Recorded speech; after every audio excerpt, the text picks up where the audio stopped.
जय हिंद एवरीवन। अब सबका आपके यूट्यूब चैनल राष्ट्र सेवा पे स्वागत है। आज हम गवर्नमेंट ऑफ इंडिया की एक important scheme MP LAD scheme के बारे में डिस्कशन करेंगे। नाम से पता लग रहा है member of parliament local area development scheme. That means MPs को लोकल एरिया के डेवलपमेंट के लिए कुछ पैसे सैंक्शन किए जाते हैं सो दैट वहां पर वो ड्यूरेबल कम्युनिटी एसेट्स क्रिएट कर सके, नॉन ड्यूरेबल एसेट क्रिएट कर सके। अब एक साल में उनको 5 करोड़ रुपए सैंक्शन किए जाते हैं जो कि इनिशियली 5 लाख थे जब स्कीम को इनिशिएट किया गया 1993। अब इनिशियली इसकी नोडल मिनिस्ट्री थी मिनिस्ट्री ऑफ रूरल डेवलपमेंट। बाद में इसको चेंज कर दिया गया ministry of stats and programme. आज के सेशन में हम डिस्कस करने वाले हैं कि किस तरह के प्रोजेक्ट्स के लिए पैसे सैंक्शन किए जाते हैं।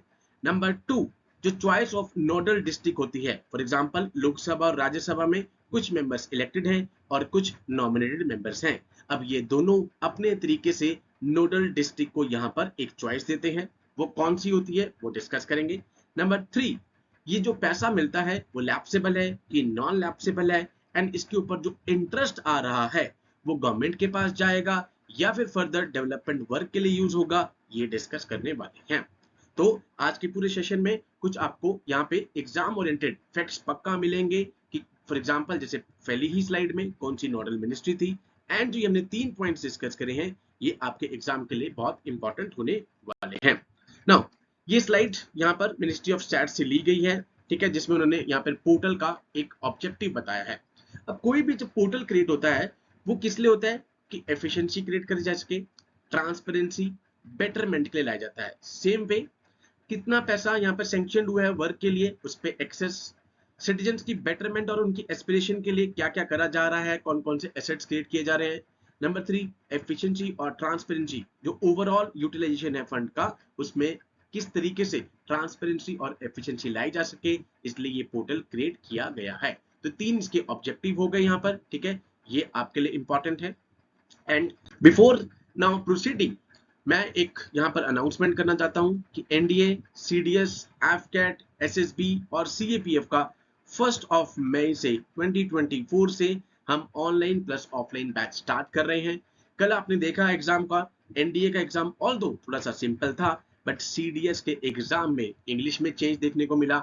इसके अलावा जीएस के क्वेश्चंस अब पहले की तरह बिल्कुल भी नहीं थे, बिल्कुल आईएएस के या कह सकते हैं सिविल सर्विस के प्रीलिम्स लेवल पर वो क्वेश्चन थे, एंड करंट अफेयर्स के साथ स्टैटिक पार्ट को, अप्लाइड क्वेश्चंस को पूछा गया था। और दो सोर्सेज वही हैं सारे जो आप पढ़ते थे, एनसीईआरटीज, लक्ष्मीकांत, ये सब, बट खाली रीडिंग से उसमें कुछ नहीं होगा, आपको अप्लाइड पार्ट लगाना आना चाहिए, उसके बाद ही आप यहाँ पर ये क्वेश्चंस कर पाएंगे। तो इस तरीके का पूरा यहाँ पर यूपीएससी ओरिएंटेड मेंटरशिप आपको दी जाएगी इन बैचेस में। 1 मई 2024 से online plus offline batch start हो रहे हैं। ओके, अब पढ़ते हैं स्कीम के बारे में। नंबर 1, ये एग्जाम के लिए बहुत इंपॉर्टेंट है कि नोडल डिस्ट्रिक्ट की चॉइस किस तरीके से होगी। अगर वो लोकसभा का एमपी है और जो उनकी कॉन्स्टिट्यूएंसी है वो किसी एक डिस्ट्रिक्ट की जुरिडिक्शन के अंतर्गत है तो वो कंसर्न डिस्ट्रिक्ट ही यहाँ पर नोडल डिस्ट्रिक्ट होगी। अगर वो एक से ज्यादा के लिए है तो कोई एक डिस्ट्रिक्ट यहाँ पर नोडल डिस्ट्रिक्ट हो सकती है। अगर वो राज्यसभा से एमपी है तो वो पूरे स्टेट में किसी भी एक डिस्ट्रिक्ट को नोडल डिस्ट्रिक्ट यहाँ पे चॉइस कर सकते हैं। अगर वो नॉमिनेटेड मेंबर हैं जो 12 आते हैं तो पूरे कंट्री में किसी भी एक डिस्ट्रिक्ट को वो नोडल डिस्ट्रिक्ट की तरह चॉइस कर सकते हैं। So this is very important for the exam point of view. Okay, अब ये स्कीम 1993 में दिसंबर 23 को ये स्टार्ट हुई थी, प्राइम मिनिस्टर जी ने स्टार्ट करी थी ये, ठीक है। सेंट्रल सेक्टर स्कीम है ये, that means funded, fully funded by government of India. Number 1। Number 2, जैसे हमने स्टार्टिंग में ही करा कि यहाँ पे जो एमपीज हैं वो कुछ रिकमेंड करेंगे डेवलपमेंट नेचर के टाइप के वर्क को, जिसमें एम्फसाइज फोकस रखा जाएगा durable community assets, infrastructure create करना, ठीक है, सैनिटेशन, एजुकेशन, इन सब पे फोकस किया जाएगा सो दैट जो लोकल लोग हैं उनकी जो नीड्स हैं उनको यहाँ पर फुलफिल करा जा सके। थर्ड, इनिशियली मैंने आपको बताया मिनिस्ट्री ऑफ रूरल डेवलपमेंट के अंतर्गत था। 94 में इसको ministry of stats and programme implementation के अंदर लाया गया, एंड एट प्रेजेंट वही सारी गाइडलाइंस बनाते हैं, सारे चेंजेस करते हैं कि किस तरीके से इसको मॉनिटर और इंप्लीमेंट करना है। I hope this is clear. Nodal ministry आपसे पूछी जा सकती है। फोर्थ, अब इस पूरे 5 पॉइंट में ये आपको पता हो कि 93 में स्टार्ट हुई तब 5 लाख रुपए थे एंड एट प्रेजेंट 2024 आपको 5 करोड़ रुपए पर एनम दिए जाते हैं। ठीक है, तो 2011-12 में ये रूल चेंज कर दिया गया था। ठीक है, दैट मींस एट प्रेजेंट आपको 5 करोड़ रुपीस पर एनम दिए जाते हैं, जो कि इनिशियली 5 लाख रुपए थे।